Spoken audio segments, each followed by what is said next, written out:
Segera download Quran Tadabbur, dia meraih tafsir kebaikan. dalam genggaman Contoh, Anda. bulan Ramadan adalah bulan Al-Quran.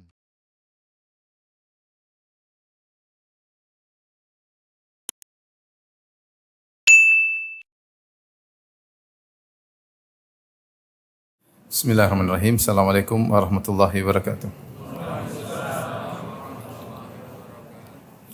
Alhamdulillahi ala ihsani wa syukru lahu ala taufiqihi wa amtinani. Asyhadu an la ilaha illallah wahdahu la syarika lahu ta'ziman li sya'nih wa asyhadu anna Muhammadan abduhu wa rasuluh da'ila ridwani. Allahumma salli alaihi wa ala alihi wa ashabihi wa ikhwani. Hadirin dan hadirat yang dirahmati Allah Subhanahu wa taala. Insyaallah pada hari ini kita akan mulai belajar bersama kitab yang ditulis oleh Al-Imam Al-Bukhari yang dikenal dengan kitab Al-Adabul Mufrad, ya, Al-Adab Al-Mufrad, ya. Dan sebelum kita masuk pada pembahasan kitab tersebut, kita perlu membuka dengan beberapa muqaddimah atau muqaddimah yang berisi beberapa perkara sebelum kita masuk pada inti pembahasan. Yang pertama tentang urgensinya kita belajar adab, ya. Sungguhnya urgensi kita belajar adab telah disampaikan oleh para ulama, ya, seperti di antara mereka Ibnu Mubarak rahimahullah berkata, beliau pernah berkata, talabtul adaba 30 sanah wa talabtul ilma 20 sanah wa kanu yatlubuna al-adab qabla al-ilm. Kata beliau, aku belajar adab atau menuntut ilmu tentang adab selama 30 tahun dan aku menuntut ilmu selama 20 tahun. Dan mereka para salaf dahulu belajar adab sebelum belajar ilmu. Ini pernyataan yang jelas dari Al-Imam Ibnu Mubarak bahwasanya belajar adab butuh, ya, waktu yang lama, ya. Butuh waktu yang lama dan harus disempatkan waktu untuk belajar adab. Demikian juga beliau juga berkata, kadal adabu an yakuna thulutsai din. Hampir-hampir adab itu adalah 2/3 agama. Dan ini pernyataan akan kita jelaskan nanti, ya. Atau kita singgung saja bahwasanya pernyataan Ibnu Mubarak bahwasanya hampir-hampir adab adalah 2/3 agama ini bukan suatu yang berlebihan, ya.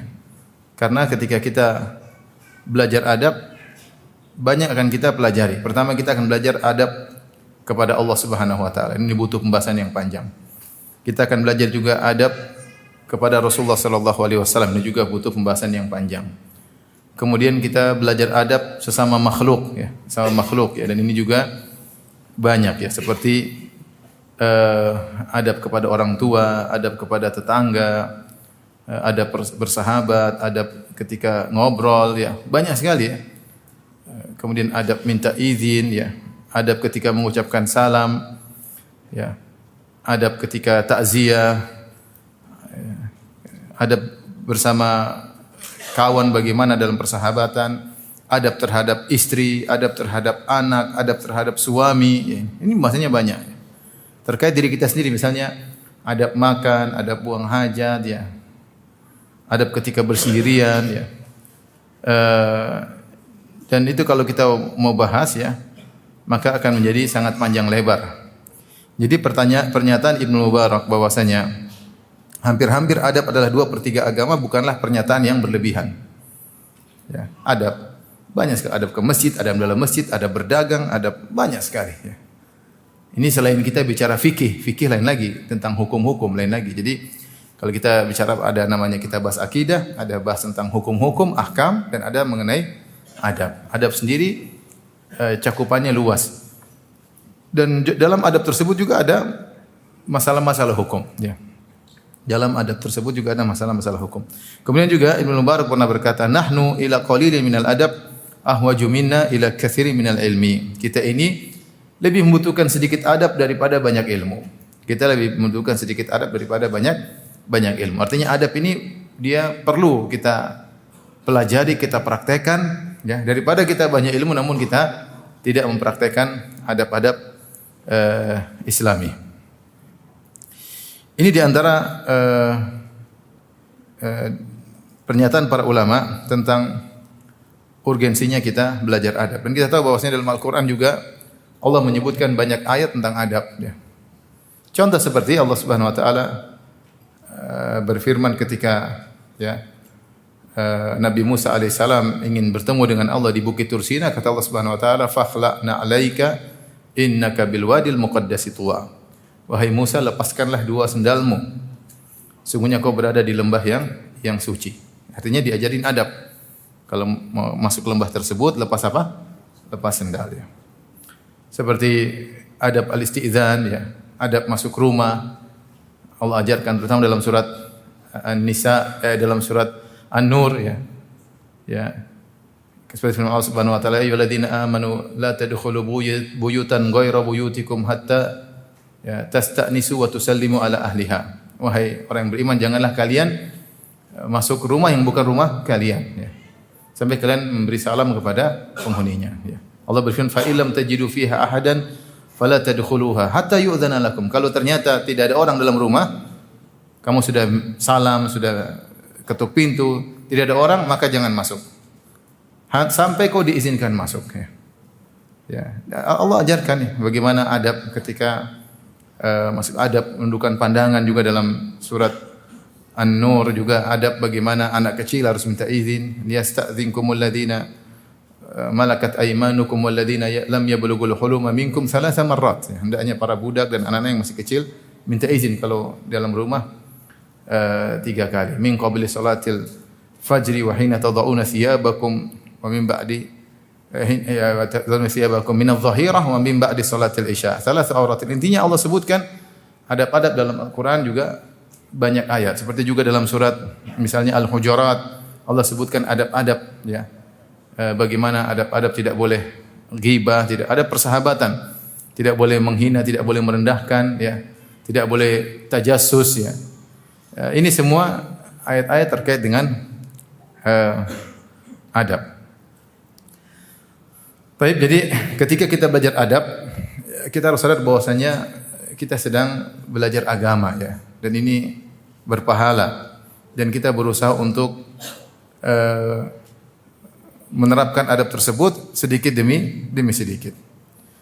Dan di antara pernyataan yang menakjubkan dari Syekh Abdurrahman Al-Muallimi, ulama Yaman ya.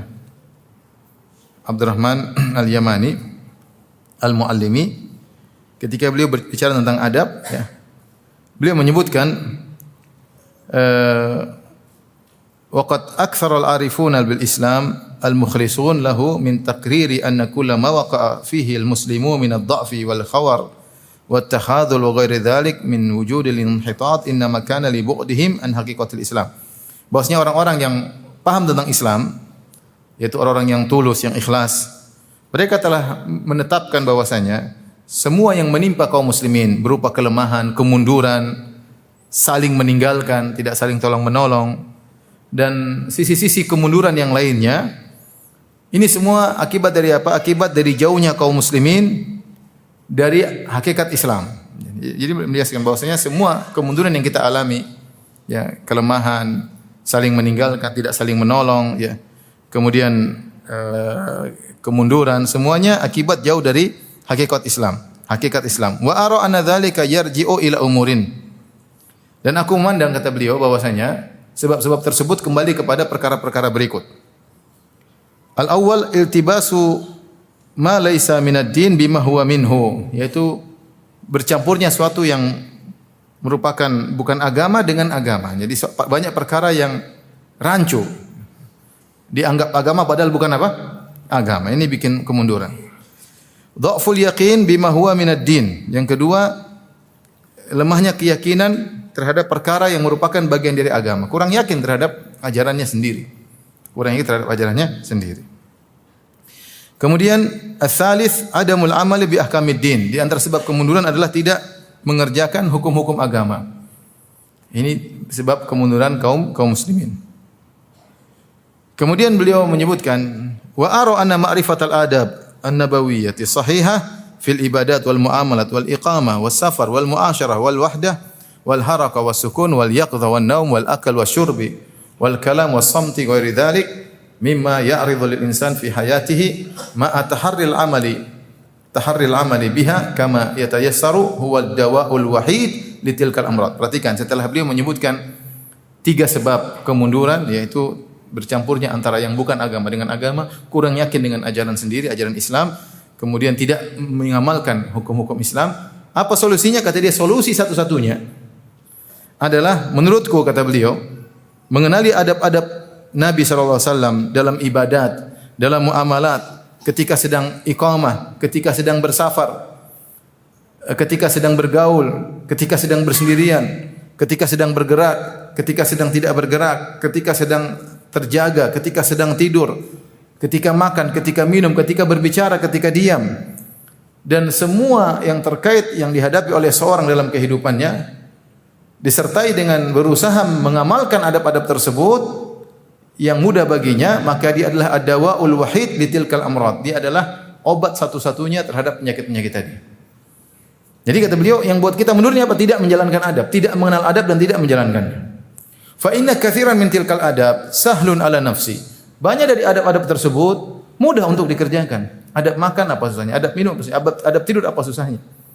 Banyak adab-adab, ya. Adab izin, minta izin mudah.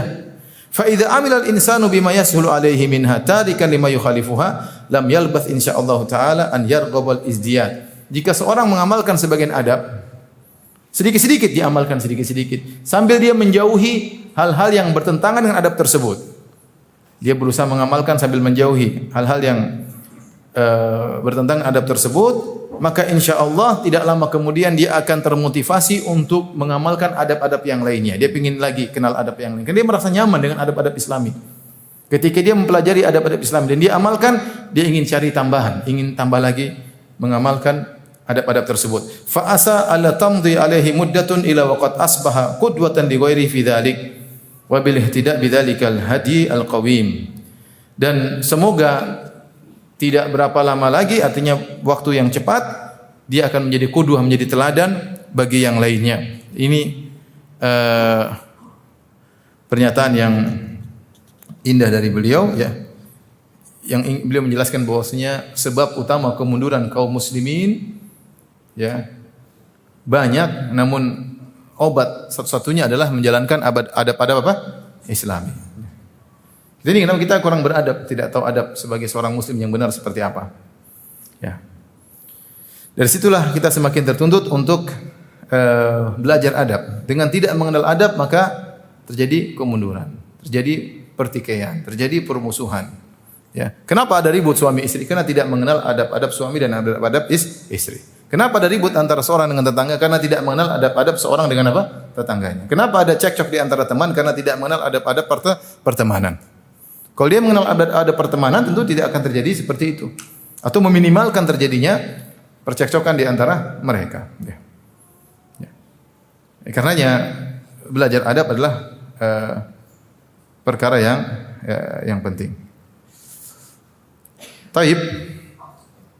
Apa makna adab? Ikhwan dan akhwat yang dirahmati Allah Subhanahu wa taala. Adab menurut Ibnu Faris dalam kitabnya Mu'jam Maqaisil Lughah Al-Adab, beliau berkata innal adaba du'aun nas idza da'awtahum ila syai'. Namanya adab secara bahasa artinya engkau du'aun nas, engkau memanggil orang-orang jika kau memanggil mereka untuk sesuatu. Jadi mengajak. Jadi bahasa kita adab itu artinya secara bahasa artinya apa? Mengajak. Mengajak. Wa summiyatil ma'dubah ma'dubatan li'annahu yud'an nas fiha ila ta'am. Makanya dikatakan ma'dubah. Ma'dubah dari ada hamzah, ada dal, ada ba. Ma'dubah. Jadi dari adab. Ma'dubah itu apa? Jamuan. Dikatakan ma'dubah, dikatakan jamuan dalam bahasa Arab dengan ma'dubah karena kita manggil orang untuk menuju jamuan tersebut.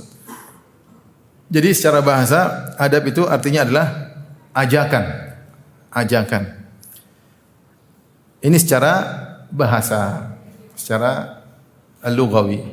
Adapun secara istilah, maka banyak pernyataan-pernyataan para ulama tentang makna adab, tetapi semuanya kembali kepada makna mengajak kepada perkara-perkara baik. Itulah adab. Itulah adab. Fa innal adaba wa kadzalika fa innal adaba amrun qad ajma'a ujmi'a ala istihsanihi. Adab adalah perkara yang disepakati kebaikannya. Ya. Wa urfan secara tradisi maknanya mada'al khalq ilal mahamid wa makarimil akhlaq wa tahdhibiha. Jadi namanya adab yaitu seruan untuk orang-orang agar berakhlak yang mulia, agar melakukan perbuatan-perbuatan terpuji. Ibnu Hajar beliau berkata dalam syarah Kitabul Adab dalam Fathul Bari, nanti kita akan jelaskan perbedaan antara Kitabul Adab dalam Sahih Bukhari dengan Adabul Mufrad ya. Jadi dalam syarah Kitabul Adab dalam Sahih Bukhari yaitu dalam Fathul Bari, Ibnu Hajar menyebutkan tentang definisi adab. Beliau berkata, al-adabu isti'malu ma yuhmadu qaulan wa fi'lan. Adab adalah melakukan sesuatu yang terpuji baik perkataan maupun perbuatan. Itu adab. Jika kau melakukan sesuatu yang buat engkau terpuji, perkataan maupun perbuatan, itulah adab. Karena adab adalah seruan kepada perkara-perkara yang terpuji. Wa abbara ba'dhum anhu, dan sebagian orang mengungkapkan tentang adab bi annahu al-akhdhu bi makarimil akhlaq. Adab adalah menjalankan akhlak-akhlak yang mulia, itulah adab. Wa qila al-wuquf ma'al umuril mustahsanah. Ada yang mengatakan bahwasanya adab adalah engkau berpegang dengan perkara-perkara yang dianggap baik. Wa qila huwa ta'dhimu man fawqaka wa rifqu biman dunak. Ada yang mengatakan adab adalah engkau memuliakan orang yang lebih tua darimu dan engkau lembut kepada orang yang di bawahmu. Ya. Entah di bawah secara ekonomi atau di bawah secara umur, lembutlah kepadanya. Dan orang yang lebih darimu maka kau hormati. Ini semua adalah definisi adab yang dikenal oleh para ulama. Secara bahasa artinya seruan, secara istilah syar'i yaitu seruan kepada perkara-perkara yang baik. Secara sederhana yaitu engkau berakhlak mulia. Dengan akhlak mulia tersebut kau akan dipuji, melakukan perbuatan-perbuatan yang baik, yang terpuji, yang sesuai dengan nilai-nilai yang baik di masyarakat. Itulah adab. Ada istilah adab yang lain yang juga digunakan di zaman sekarang, yaitu adab maksudnya orang yang perhatian terhadap bahasa, tentang bagaimana menggunakan bahasa yang fasihah, yang menggunakan kata-kata yang baik, ahli dalam bahasa, sehingga orang yang ahli dalam syair, dalam kata-kata yang indah secara bahasa disebut dengan adib. Adib ini istilah baru yang muncul belakangan. Yang dimaksud dengan al-adib, orang yang beradab, maksudnya orang yang pandai dalam bahasa Arab. Ketika kalau dia berbicara, dia menggunakan kata-kata bahasa yang tinggi, yang fasih. Nah, seperti ini disebut dengan adib. Dan ini sering kita dengar.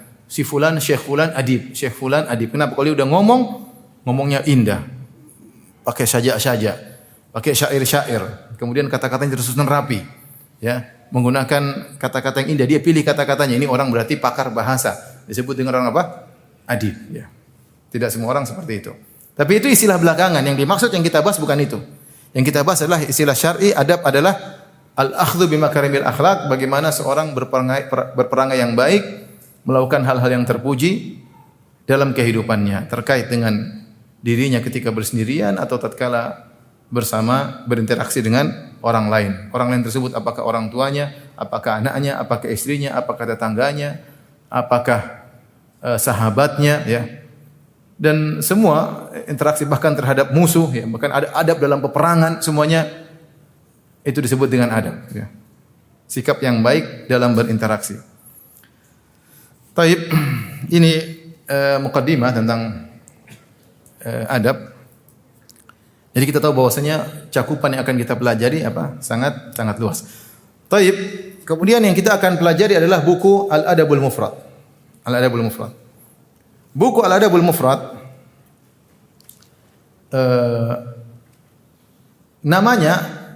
aslinya namanya Juz'un fil Adab. Kalau kita lihat manuskrip sebagaimana disebut oleh para ulama, buku ini judulnya bukan Al-Adabul Mufrad. Buku judulnya Juz'un fil Adab, yaitu tentang adab. Jadi bukunya judulnya Al-Adab. Tetapi Al-Imam Al-Bukhari dalam Sahih Bukharinya juga ada Kitabul Adab. Kita tahu Imam Bukhari, Sahih Bukhari kan isinya banyak. Ada kitab Bada'il Wahyi, nanti ada kitab Tohara, nanti ada kitab Salat, ada kitab Siyam, ada kitab Haji, ada kitabun Nikah, ada kitabul Jihad, ada kitab Istizan, ada kitab doa, di antaranya ada Kitabul Adab. Dari Sahih Bukhari itu namanya Kitabul Adab.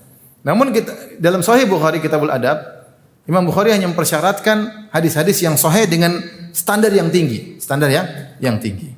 Padahal di sana ada hadis-hadis adab yang tidak memenuhi kriteria Sahih Bukhari yang standarnya tinggi. Ya, mungkin perawinya tidak sesiqah yang meriwayatkan dalam Sahih Bukhari, maka Imam Bukhari buat buku yang lain. Disebut Juz'un Minal Adab. Di buku tentang adab. Bukunya judulnya buku adab. Dan ini hadisnya lebih banyak, 3 kali lipat atau 4 kali lipat daripada dalam Sahih Bukhari yang akan kita bahas. Ya. Nah, para ulama untuk membedakan antara Kitabul Adab dalam Sahih Bukhari dengan Kitabul Adab yang dibuat oleh Imam Bukhari secara terpisah yang tidak sesuai dengan standar kriteria Sahih Bukhari, maka para ulama menambahkan al-mufrad, artinya tersendiri. Al-mufrad artinya apa? Tersendiri.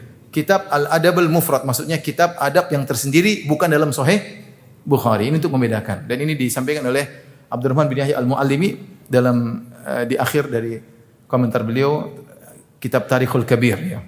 Tarikhul Kabir karya Imam Al-Bukhari, kemudian di akhir beliau sebut tentang masalah ini bahwasanya ini bukan bukunya bukan judulnya Al-Adabul Mufrad, bukan. Al-Mufrad itu tambahan sendiri dari para ulama untuk membedakan bahwasanya ini kitab tersendiri bukan dalam Sahih Bukhari. Apa pentingnya kitab ini? Kenapa kita bahas kitab ini? Kitab ini kalau kita boleh katakan, ya,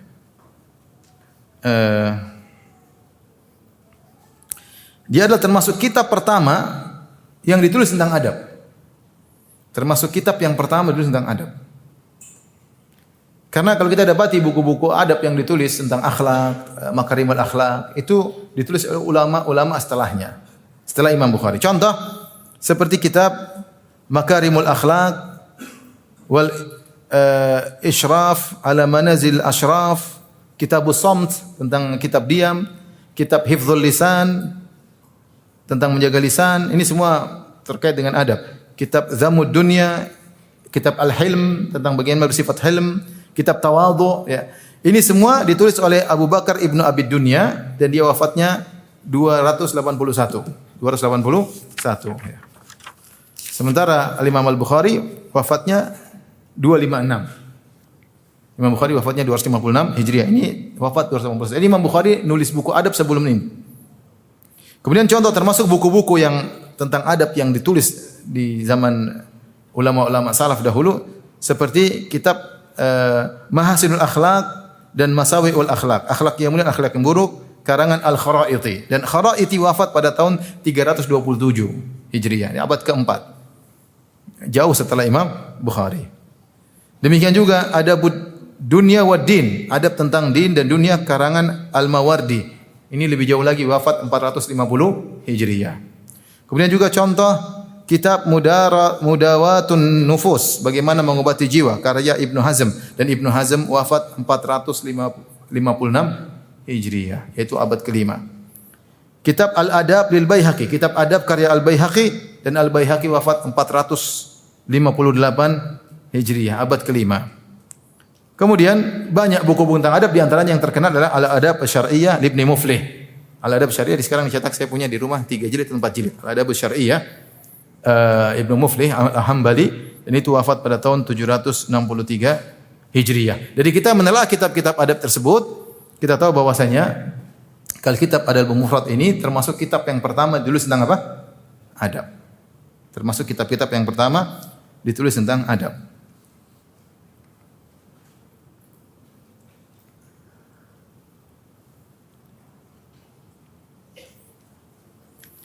Taib, ikhwan dan akhwat yang rahmati Allah Subhanahu wa taala, kitab-kitab yang ditulis tentang adab ya, secara umum ada 2. Ada yang ditulis secara global ya.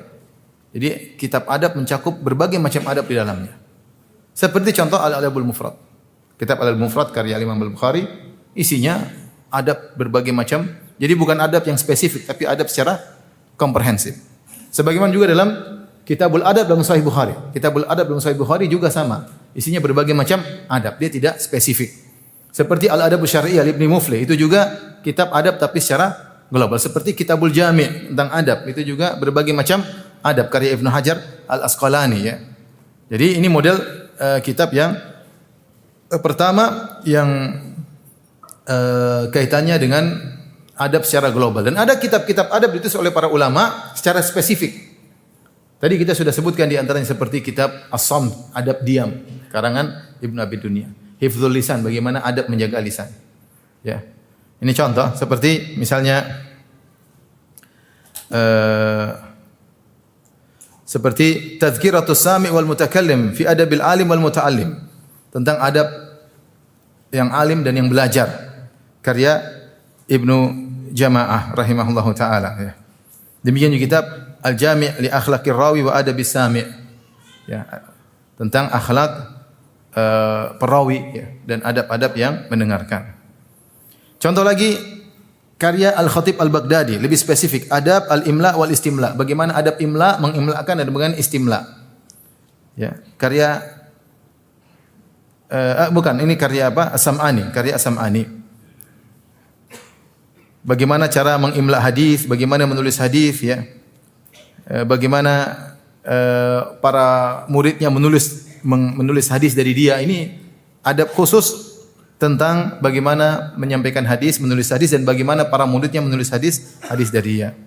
Kemudian juga misalnya tentang fatwa, ada namanya Adabul Mufti karya As-Suyuti. Bagaimana orang berfatwa, ada adab-adabnya, tidak sembarang berfatwa.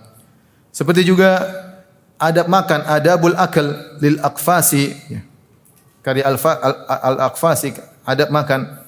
Kemudian juga misalnya Adabul Atfal, adab terkait dengan anak-anak, karya Al-Haythami, ya. Seperti bahkan ada Adabul Bahth wal Munazarah, adab bagaimana membahas dan bagaimana berdebat, karya Asy-Shinqiti, dicetak juga Shinqiti rahimahullahu taala, ya. Demikian juga adab tentang persahabatan, Adabus Suhbah, seperti contohnya karya As-Sulami, ya. Dan banyak adab-adab yang lain, ada juga adab perdagangan, adab diskusi, adabuz zifaf, seperti karya Syekh Albani rahimahullah, bagaimana adab pernikahan, adab malam pertama, ya. Bagaimana adab muamalatul yatim, bermuamalah dengan anak yatim, bagaimana adabut tabib, jadi dokter adabnya bagaimana. Ini banyak ditulis oleh para ulama. Jadi itu adab yang judulnya terkait dengan yang spesifik, secara spesifik. Adapun kitab Al-Adabul Mufrad, maka dia tidak spesifik, dia mencakup berbagai macam apa? Adab, berbagai macam adab. Baik, saya akan sebutkan perbandingan. Kalau ada ini layar kita tampilkan, tapi karena nggak ada saya bacakan, ya. Antum sabar mendengar, ya. Ingat, ini baru mukaddimah semua, ya. Baru mukaddimah, ya. Nah, kalau mukaddimah sudah nggak kuat, gimana mau beradab? Adab bersabar dengan guru, ya. Ini saya ingin jelas tentang bagaimana urgensinya belajar apa? Belajar adab. Baik, sekarang kita bahas tentang apa sih bedanya kitab Al-Adab dalam Sahih Bukhari dengan kitab Al-Adabul Mufrad yang karya Al-Imam Al-Bukhari. Ada beberapa perbedaan, ya. Penulisnya sama-sama Muhammad bin Ismail Abu Abdullah Al-Bukhari, ya. Tetapi perbedaan yang pertama, kalau Kitabul Adab dalam Sahih Al-Bukhari, sebagaimana sudah saya singgung, dia hanya mencakup hadis-hadis yang sahih seluruhnya. Karena tidak dimasukkan oleh Imam Bukhari suatu hadis dalam Sahih Bukhari kecuali sesuai dengan standarisasi yang tinggi. Standarisasi yang tinggi. Dalam suatu pernyataan Imam Bukhari berkata, hafiztu mi'atal hadis sahih, aku menghafal 100.000 hadis sahih dan aku menghafal 200.000 hadis dhaif. Dari 100.000 hadis sahih tersebut beliau pilih lagi tinggal 7.000-an untuk dimasukkan dalam Sahih Bukhari. Yang 7.000 tersebut pada hakikatnya tanpa pengulangan sekitar 4.000-an. Sekitar 4.000-an, ya. Jadi dari 100.000 beliau pilih jadi 7.000 jadi 7.000, dalamnya 7.000 itu sebagainya pengulangan, ya. Dan tidaklah Imam Bukhari meletakkan satu hadis dalam sahihnya kecuali beliau mandi. Beliau mandi, beliau istikharah, baru beliau taruh hadisnya dalam Sahih Bukhari. Jadi Sahih Bukhari ini punya standarisasi yang tinggi. Berbeda dengan Sahih Muslim. Sahih Muslim standarnya agak di bawah. Makanya disebutkan semua orang yang mengkritiki Sahih Bukhari pasti kalah, lebih menang Imam Bukhari. Tapi kalau ada yang mengkritiki Sahih Muslim, biasanya sang pengkritik lebih benar. Seperti Daruqutni dalam kitab Tatabbu', ya, Ilzamat, ya. Daruqutni mengkritiki beberapa hadis atau imam dalam Sahih Muslim, dan mereka para ulama mengatakan Daruqutni lebih tepat Ya ada, saya lupa berapa jumlahnya, sekitar 20-an kurang lebih ya. Tapi kalau ada yang kritik Sahih Bukhari, pasti dia enggak lah. Kenapa? Karena Imam Bukhari punya standarisasi yang kuat, yang tinggi dalam Sahih Bukharinya. Bahkan ketika Imam Bukhari ketika menyebutkan dalam Sahih Bukhari ada perawi yang mungkin dianggap bermasalah, kalau dia menyebutkan satu hadis ternyata di situ ada rawi yang mungkin bermasalah atau standarnya kurang tinggi, maka para ulama mengatakan Imam Bukhari yantaqi artinya seorang perawi, contoh dikatakan perawi ini dhaif, kenapa? Bukan berarti seluruh riwayatnya salah, enggak. Tapi dia meriwayatkan banyak hadis, setelah diperiksa oleh para ulama, sering salahnya daripada sering benarnya. Ketika dia sering salahnya daripada benarnya, maka dia katakan dhaif. Perawi ini lemah. Kenapa? Kalau ngeriwayatkan sering salah. Tapi ada benarnya, ada sesekali benar. Nah, Imam Bukhari dengan pakarnya dan keahliannya, terkadang ada rawi yang mungkin derajatnya agak rendah, dia tahu ini periwayatan yang benar.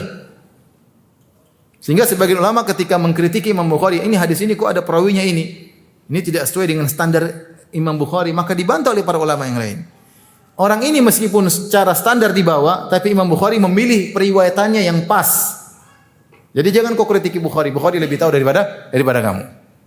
Karena Imam Bukhari ketika membawa perawi ini, dia memilih, ini periwayatan yang lagi benar. Yang salah tidak saya masuk dalam Sahih Bukhari. Faham maksud saya? Paham? Ada namanya bejo. Bejo ini kalau ngomong 1000 benar, 1000 salah, 20 benar. Si Paijo tahu kapan benarnya si Bejo, paham? Kalau antum enggak tahu kapan benar, 1000-nya salah, benar cuma 20 ya. Mending saya enggak usah dengar dari dia. Apa perbandingan 1000 dibandingkan 20? Kita yang enggak kenal Bejo, sudah enggak usah dengar. Tapi si Paijo ngerti betul tentang si Bejo. Dia tahu ini yang bagian 20-nya, paham? Nah, inilah kira-kira ketika ada kritikan terhadap Imam Bukhari, Imam Bukhari rahimahullah taala, dia yantaqi, kata para ulama, dia memilih, bahkan ada perawi yang mungkin bermasalah, dia memilih riwayatnya yang pas ya. Taib. Jadi dalam Sahih Bukhari semua hadisnya kriterianya tinggi, semua hadisnya sahih. Ya. Tapi yang maksudnya yang di sulb ya, yang bukan yang hadis muallaqat, bukan ya. Tapi hadis yang utama semuanya sahih. Termasuk di antara hadis-hadis tersebut adalah hadis-hadis yang termasuk dalam Kitabul Adab. Berbeda dengan Al-Adabul Mufrad. Al-Adabul Mufrad maka beliau tidak mensyaratkan hal tersebut. Maka dalam Adabul Mufrad ada beberapa hadis, beberapa model hadis. Ada hadis yang sahih yang mungkin kriterianya sama dengan Sahih Bukhari, namun beliau keluarkan karena yang sana beliau rasa sudah cukup. Ada hadis-hadis yang sahih kriterianya seperti dalam Sahih Bukhari. Ada hadis-hadis yang derajatnya hasan di bawah daripada itu, dan ada hadis-hadis yang diperselisihkan. Tapi tidak ada hadis palsu, enggak ada. Ada hadis-hadis yang sebagian ulama mendhaifkannya dan sebagian ulama tidak mendhaifkannya. Syekh Albani rahimahullahu taala membuat buku judulnya Sahih Al-Adabul Mufrad. Beliau membedakan antara Sahih Al-Adabul Mufrad dengan Dhaif Al-Adabul Mufrad. Beliau pisahkan dalam Adabul Mufrad mana hadis-hadis yang sahih, mana hadis-hadis yang dhaif. Ini usaha beliau untuk membedakan ini yang sahih, ini yang dhaif. Namun sebagian ulama mengkritiki, kata sebagian ulama tidak perlu dipisahkan karena memang Imam Bukhari sengaja menggabungkan. Imam Bukhari lebih tahu daripada Syekh Albani tentunya tentang mana yang sahih, mana yang dhaif, dan beliau sengaja menggabungkan. Maka tidak perlu kita pisahkan. Lagi pula hadis-hadis yang dinyatakan dhaif oleh Syekh Albani misalnya rahimahullah atau yang lain, sebagian ulama memandangnya sahih ditinjau dari maknanya yang dikandung karena maknanya didukung oleh hadis-hadis yang lainnya. Apalagi hadis-hadis tersebut yang didhaifkan tersebut hanya terkait dengan fadailul a'mal. Tentang amalan-amalan, keutamaan beramal. Yang amalannya sudah ada. Intinya dalam adalah mufrad tidak semuanya sahih. Ada yang benar-benar sahih, ada yang hasan, derajat di bawahnya, dan ada yang muhtamil. Bisa dhaif ditinjau dari sanadnya, ada yang mengatakan jika ditinjau dari matannya maka tidak dhaif karena banyak makna yang mendukung makna yang dikandung oleh hadis tersebut. Lagi pula kalaupun dia dhaif, dia masuk dalam fadail a'mal, bukan masalah ahkam, bukan masalah hukum. Paham? Jadi ini beda pertama antara kitab Al-Adab dalam Sahih Bukhari dengan Al-Adab Al-Mufrad. Beda yang kedua apa? Yang kedua, jumlah hadis. Jumlah hadis dalam Sahih Kitabul Adab dalam Sahih Bukhari, jumlah hadisnya disebutkan oleh Ibnu Hajar di akhir syarah Kitabul Adab dalam Sahih Bukhari. Beliau menyebutkan bahwasanya dalam Kitabul Adab dalam Sahih Bukhari, saya enggak bawa ya. Saya enggak bawa Kitabul Adab yang dalam Sahih Bukhari. Jadi ada 128 bab. 128 bab dan hadisnya semuanya 256 hadis. Jadi bab dalam Kitabul Adab ada 128 bab dan jumlah hadisnya 256 hadis. 256 hadis. Kita bandingkan dengan Kitabul Adabul Mufrad. Al-Adabul Mufrad ya. Jumlah babnya 644 bab. Yang tadi berapa? 128. Dari jumlah bab saja kita tahu perbedaan yang mencolok. 128 bab dibandingkan 644 bab. Jadi Al-Adabul Mufrad tebal dibandingkan dengan Kitabul Adab. Kitabul Adab cuma sedikit, cuma 256 hadis. Tergabung dalam kitab-kitab yang lainnya dalam Sahih Bukhari. Sahih Bukhari kan dicetak ada yang 1 jilid, ada yang 4 jilid, ada yang 6 jilid atau yang baru kalau enggak salah yang saya baru beli 6 atau 8 jilid yang cetakan besar ya, warna kuning ya. Di antara kitab-kitab tersebut ada Kitabul Adab 256 hadis. Ini dan cuma 128 bab. Adapun Adabul Mufrad 644 bab. Kemudian jumlah hadisnya bersama asarnya 1322. 1322. Jadi perbedaannya mencolok atau tidak? Mencolok. Kalau kita ambil dari Syekh Albani rahimahullah, yang sahih ada 559 bab, jumlah hadisnya 994. Ini yang sahih. 994 hadis. Yang dhaif 219. Yang dhaif pun sedikit. Yang sahih tadi berapa? Hampir 1000. Yang dhaif cuma 200-an. Jadi yang dhaif kira-kira 1/5. Paham? Kira-kira 1/5, tidak sampai 1/4. Jadi ketika kita baca Al-Adabul Mufrad, kita tahu bahwasanya kebanyakannya hadis-hadisnya apa? Sahih. Yang dhaif pun tadi masih ada perbincangan. Ya. Ada perbincangan di kalangan para ulama ya. Ini perbedaan kedua, jumlah materinya jauh berbeda. Al-Adabul Mufrad bisa jadi 4 kali lipat atau 5 kali lipat dalam Sahih, dalam kitab Adab dalam Sahih Bukhari. Kemudian perbedaan berikutnya, kalau kita meriwayatkan hadis,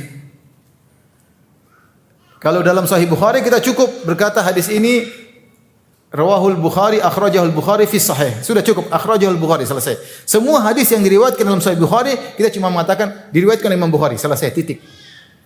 Tapi kalau Imam Bukhari meriwayatkan dalam kitab yang lain, kita harus sebutin. Contohnya dia meriwayatkan dalam Tarikhul Kabir. Kita bilang hadis ini diriwayatkan oleh Imam Bukhari dalam kitabnya Tarikhul Kabir. Tidak boleh kita bilang hadis ini diriwayatkan Imam Bukhari, titik. Karena orang menyangka kalau dibilang diriwayatkan Imam Bukhari, disangka dalam Sahih apa? Bukhari. Padahal Imam Bukhari punya buku-buku yang lain.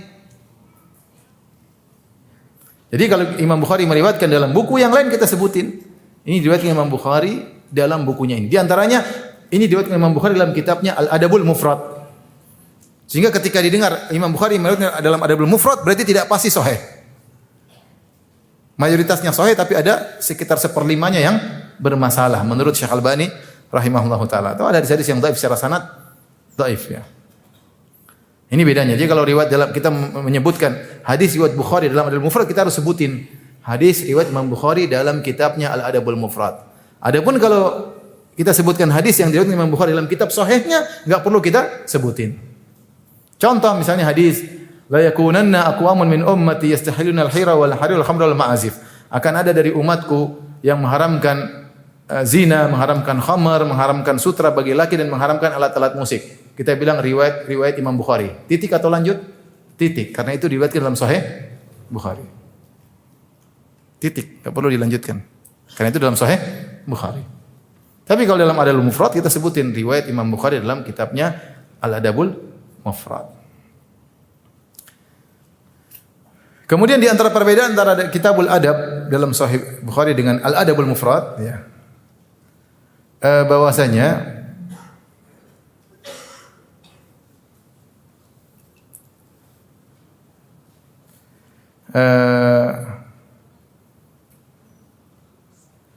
Kalau Imam Bukhari dalam Sahih Bukhari sering mengulangi hadis dengan sanadnya. Makanya disebut Imam Bukhari hadis-hadis dalam Sahih Bukhari sekitar 7.000 bil mukarrar, sekitar 7.000 dengan pengulangan. Tanpa pengulangan sekitar 4.000. Tanpa pengulangan sekitar berapa? 4.000. Tetapi kalau dalam Al-Adabul Mufrad tidaklah Imam Bukhari mengulangi kecuali sanadnya berbeda.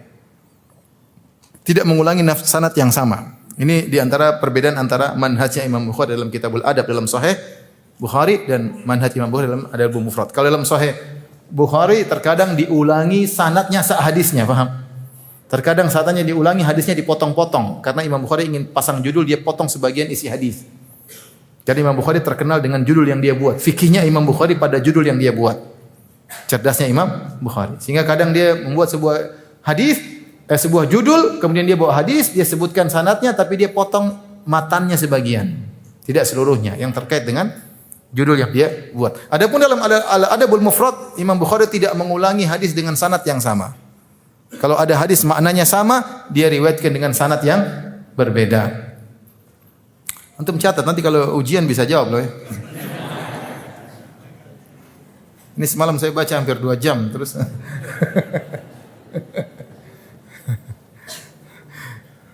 Nanti belum sampai, adab penuntut ilmu mencatat kan belum sampai kan? Belum, sudah dengar aja dulu enggak apa-apa.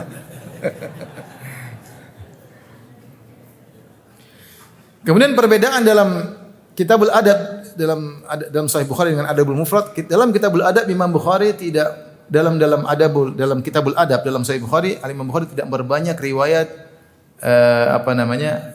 mauqufah dan maqtu'ah. Jadi riwayat hadis kalau sampai kepada Nabi namanya marfu. Namanya apa? Marfu. Kalau perkataan sahabat namanya mauquf. Kalau pada tabi'in namanya maqtu'. Namanya apa?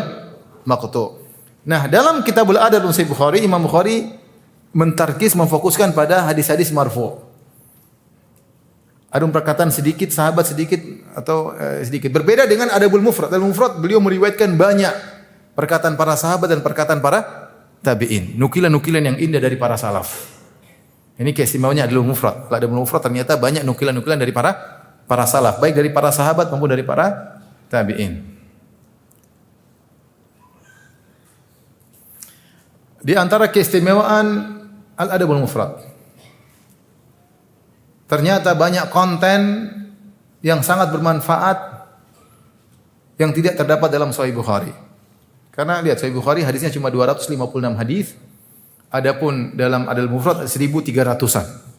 Jadi 5 kali lipat isinya. Dari sini maka sebagian ulama menulis. Tadi malam saya sempat baca bukunya juga. Ada buku judulnya Zawaid Al-Adabul Mufrad ala Sahihain, yaitu tambahan-tambahan yang ada dalam Adabul Mufrad yang tidak terdapat dalam Sahih Bukhari dan dalam Sahih apa? Muslim. Ya, ini ada buku judul demikian. Tambahan-tambahan Adabul Mufrad yang tidak ada hadis-hadis tersebut yang diriwayatkan dalam Sahih Bukhari dan Sahih Muslim. Ada lagi yang nulis lagi Zawaid al-Adabul Mufrad ala al-Kutubis Sittah. Hadis-hadis yang terdapat dalam Adabul Mufrad yang tidak diriwayatkan dalam Kutubus Sittah. Kutubus itu apa? Sahih Bukhari, Sahih Muslim, Sunan Tirmidzi, Sunan Abu Dawud, Sunan Ibnu Majah, Sunan Nasa'i. Ini namanya Kutubus Sittah. Sahihain bersama minas sunan. Jadi 2 kitab sahih dan 4 kitab sunan. Kutubus Sittah. Kutubus Sittah apa saja?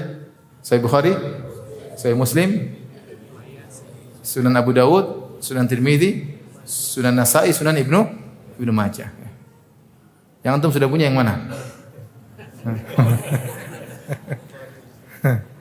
Nah, banyak hadis-hadis dalam Adabul Mufrad yang tidak terdapat dalam 6 buku ini.